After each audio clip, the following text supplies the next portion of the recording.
नमस्कार, झारखंड समाचार में आप सबों का स्वागत है। आइए जानते हैं आज की ताजा खबरों को। इससे पहले आपने चैनल को सब्सक्राइब नहीं किया है तो प्लीज चैनल को सब्सक्राइब कर बेल आइकन को प्रेस कर दीजिए ताकि खबरों का अपडेट आपको मिलता रहे। आइए बढ़ते हैं खबरों की ओर।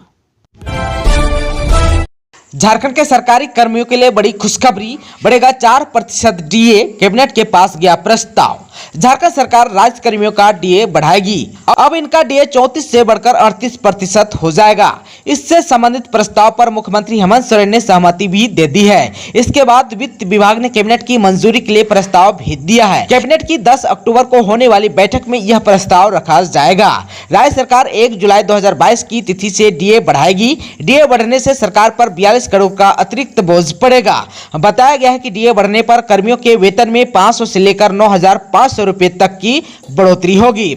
सूत्रों ने बताया कि सरकार फिलहाल पेंशनर के डीए पर फैसला नहीं ले सकी है। वजह है कि उनका डाटा अपडेट हो रहा है। राज्य में इस समय 1,35,000 पेंशनर हैं। बताया गया कि डाटा अपडेट होते ही पेंशनर का डीए भी बढ़ा दिया जाएगा। वित्त विभाग इस पर कार्रवाई कर रहा है।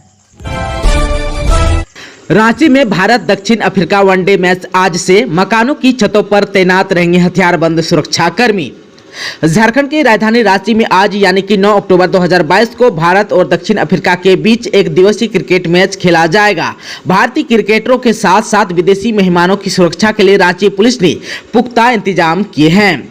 क्रिकेटर्स की सुरक्षा को लेकर रांची पुलिस पूरी तरह से सतर्क है। भारत दक्षिण अफ्रीका के बीच होने वाले इंटरनेशनल वनडे क्रिकेट मैच की सुरक्षा में भारतीय पुलिस सेवा यानी कि आईपीएस के 4 अधिकारी तैनात रहेंगे। इनकी मदद के लिए 29 डीएसपी को ड्यूटी पर लगाया गया है। इनके अलावा इंस्पेक्टर, दारोगा और जमादार रैंक के 500 पुलिस पदाधिकारियों को भी सुरक्षा ड्यूटी में लगाया गया है।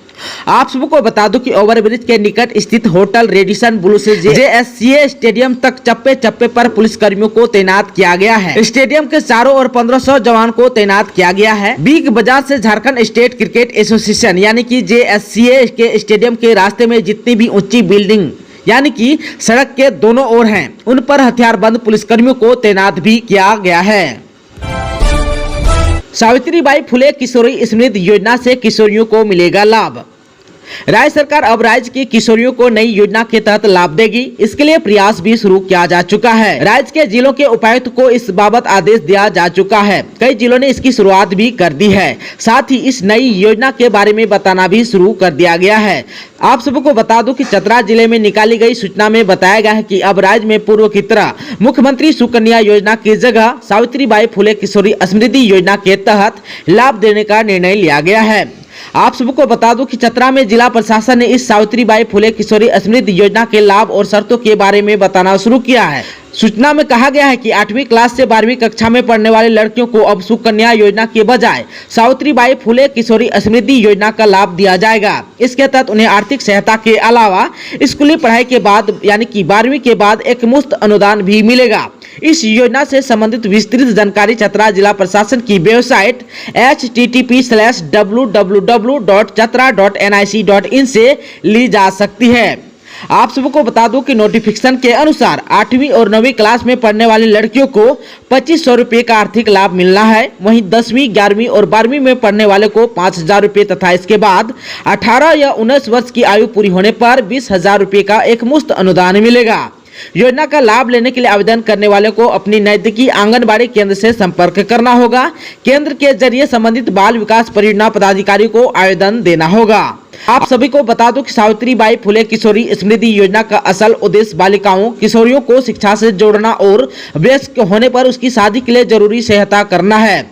आप सबको बता दूं कि बच्चों को स्कूल से जोड़े रखने में इससे बड़ी मदद मिलने की उम्मीद जताई गई है। झारखंड के मेडिकल कॉलेजों में एडमिशन काउंसलिंग के लिए एप्लीकेशन शुरू।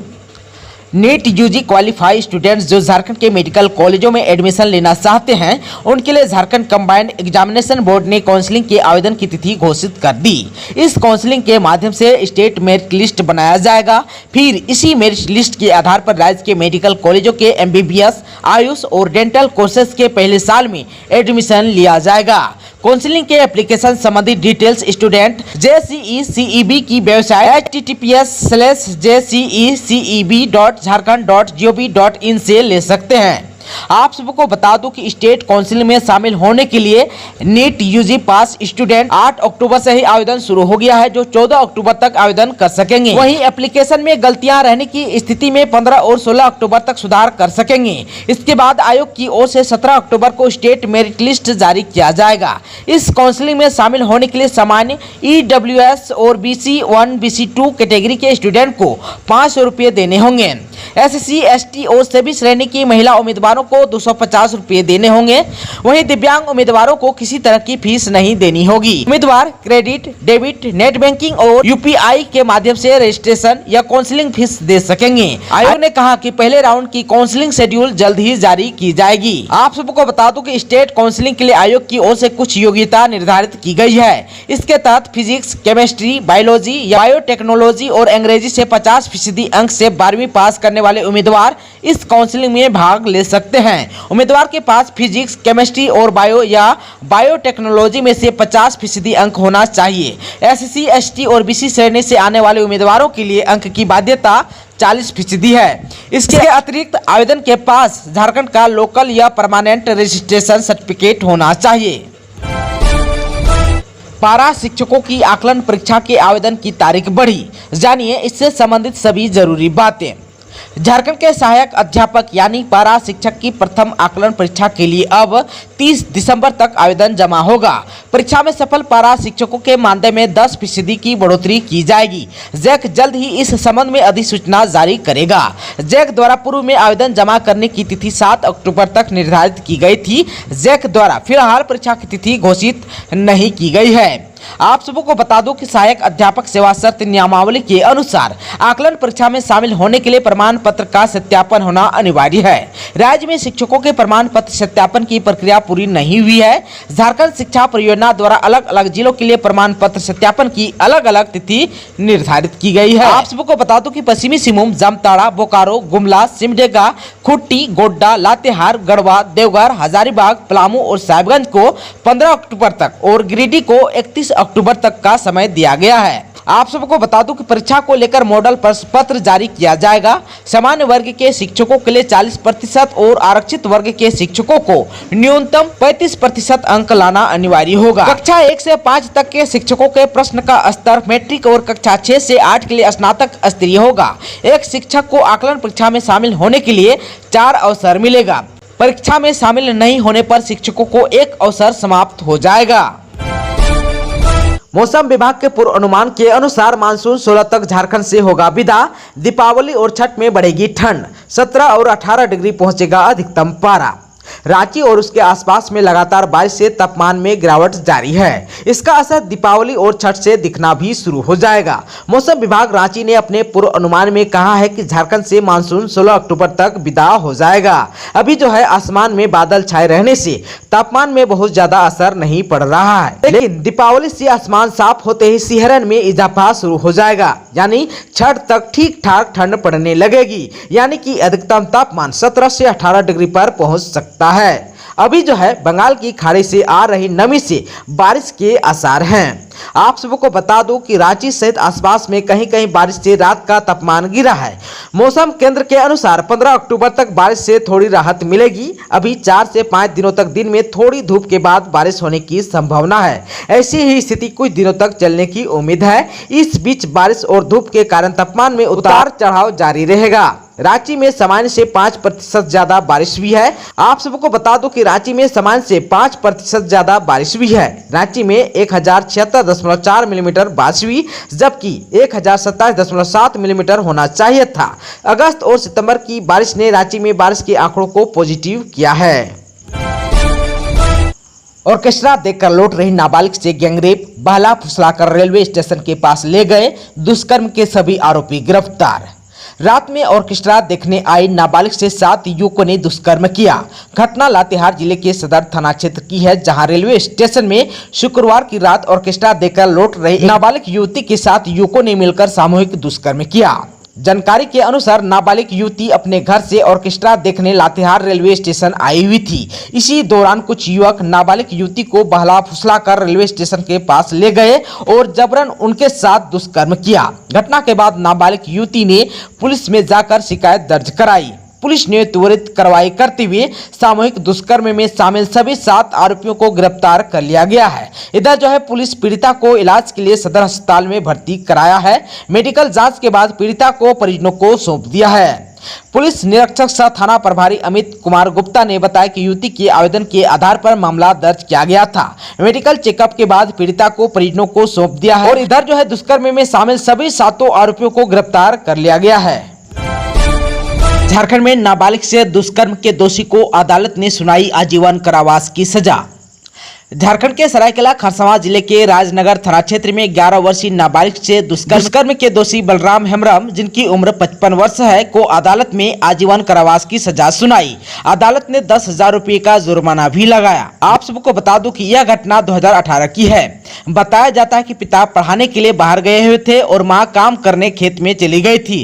इसी दौरान लकड़ी चुनने घर से बाहर गई बच्ची से अधेड़ ने दुष्कर्म किया और फरार हो गया था। इसके बाद उनके खिलाफ पीड़िता के पिता ने थाने में प्राथमिकी दर्ज कराई थी। एडीजे 1 अमित शेखर की अदालत ने धारा 376 के तहत दोषी बलराम हेम्ब्रम को आजीवन कारावास की सजा सुनाई। अदालत ने सजा के साथ साथ 10,000 रुपये का जुर्माना भी लगाया। जुर्माना नहीं देने पर 1 वर्ष अतिरिक्त कारावास की सजा काटनी होगी। आप सबको बता दूं कि जुर्माना की राशि जो है पीड़िता को दी जाएगी। ये घटना 1 अगस्त 2018 की है। ईडी ने पूछताछ के लिए अमित अग्रवाल को बुलाया था पर किया गिरफ्तार। कोलकाता के कारोबारी अमित अग्रवाल को 7 दिनों की रिमांड, फिर चढ़ने लगा है राजनीतिक पारा। कोलकाता के कारोबारी अमित अग्रवाल को 7 दिनों की रिमांड पर भेज दिया गया। शुक्रवार को उसे प्रवर्तन निदेशालय ने रांची से ही गिरफ्तार कर लिया था। अब 15 अक्टूबर को उसे फिर कोर्ट में पेश किया जाएगा। आप सबको बता दूं कि अमित अग्रवाल को पूछताछ के लिए दस्तावेजों के साथ शुक्रवार को रांची के ईडी कार्यालय बुलाया गया था। शुक्रवार को पूछताछ के बाद ही ईडी ने उसे गिरफ्तार कर लिया। आप सबको बता दूं कि कोलकाता के कारोबारी अमित अग्रवाल की शिकायत पर ही कोलकाता पुलिस ने 31 जुलाई 2022 को झारखंड हाईकोर्ट के अधिवक्ता राजीव कुमार को गिरफ्तार किया था। अमित अग्रवाल की गिरफ्तारी के बाद एक बार फिर राज्य की राजनीतिक पारा चढ़ने लगा है। भारतीय जनता पार्टी ने इसे गिरफ्तारी को लेकर हेमंत सरकार को घेरने की कोशिश की है। पूर्व मुख्यमंत्री बाबूलाल मरांडी ने हेमंत सरकार पर कई गंभीर आरोप लगाए। उन्होंने कहा, राज्य में वरिष्ठ IAS अधिकारी के ठिकानों से करोड़ों की नकदी बरामद होती है। बाबूलाल मरांडी ने यह भी कहा कि मुख्यमंत्री के विधायक प्रतिनिधि जेल के भीतर हैं। प्रेम प्रकाश के घर से मुख्यमंत्री आवास में पदस्थापित पुलिस कर्मियों की AK-47 बरामद होती है। करोड़ों रुपये मिलते हैं। अब अमित अग्रवाल को ईडी ने गिरफ्तार किया है। उन्होंने कहा कि ईडी को इन सभी के मोबाइल और टेलीफोन की डिटेल निकालकर जांच करनी चाहिए। सभी के तार जो है आपस में जुड़े हुए हैं। बाबूलाल मरांडी ने कहा कि मुख्यमंत्री को बताना चाहिए आखिर वे क्यों चुप हैं। बाबूलाल मरांडी ने मुख्यमंत्री से कहा कि मुख्यमंत्री बताइए कि इन सभी को आपका संरक्षण है या नहीं। कैबिनेट में होगा आरक्षण पर फैसला। बिना OBC आरक्षण के दिसंबर तक 48 नगर निकायों के चुनाव संभव।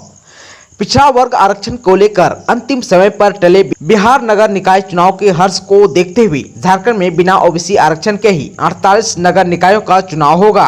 अनुसूचित जाति यानी कि SC और अनुसूचित जनजाति यानी ST को आरक्षण मिलता रहेगा। नगर विकास विभाग के वरीय अधिकारियों की माने तो ऐसा होना करीब करीब तय है।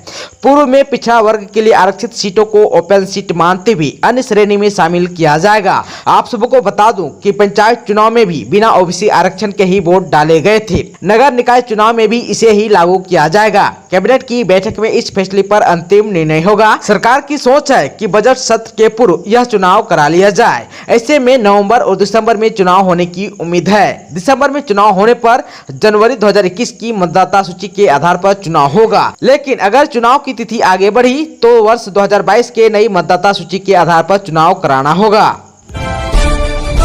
जेएमएम के मंथन शिविर में हेमंत सोरेन ने कार्यकर्ताओं में भरा जोश, कहा हर वक्त लड़ने के लिए रहे तैयार। विश्व गुरु शिबू सोरेन की अध्यक्षता में शुक्रवार यानी कि 7 अक्टूबर 2022 को राजधानी रांची के हरमो स्थित सोहराय भवन में आयोजित जेएमएम केंद्रीय समिति की मंथन शिविर में हेमंत सोरेन ने कार्यकर्ताओं में जोश भरा। वहीं झारखंड सरकार की 12 अक्टूबर से आपकी योजना आपकी सरकार आपके द्वार कार्यक्रम से हर लोगों को जोड़ने पर जोर दिया।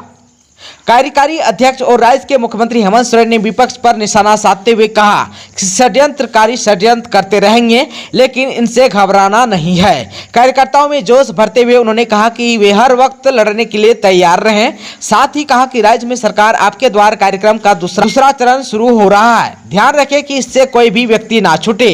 हेमंत सोरेन ने कार्यकर्ताओं को टास्क भी दिया, कहा कि राज्य सरकार की योजनाओं से लोगों को जोड़ने का टास्क कार्यकर्ताओं को दिया गया है। पार्टी का मानना है कि इससे लोगों का जुड़ाव भी पार्टी के प्रति होगी। सरकार द्वारा हाल ही में 1932 खतियान आधारित स्थानीय नीति और ओबीसी आरक्षण पर लिए गए फैसलों को भी लोगों तक पहुंचाने का निर्देश पार्टी कार्यकर्ताओं को दिया है। वहीं पार्टी कार्यकर्ताओं को संबोधित करते हुए जेएमएम सुप्रीमो शिबू सोरेन ने कार्यकर्ताओं से कहा कि लोगों के घरों तक जाएं, उनसे मिले, मुख्यमंत्री जो काम कर रहे हैं उन्हें बताएं। लोगों का कोई काम नहीं हो रहा है तो कार्यकर्ता तत्परता से उसे पूरा कराएं। इससे पार्टी की छवि बेहतर होगी और लोग भी जुड़ेंगे।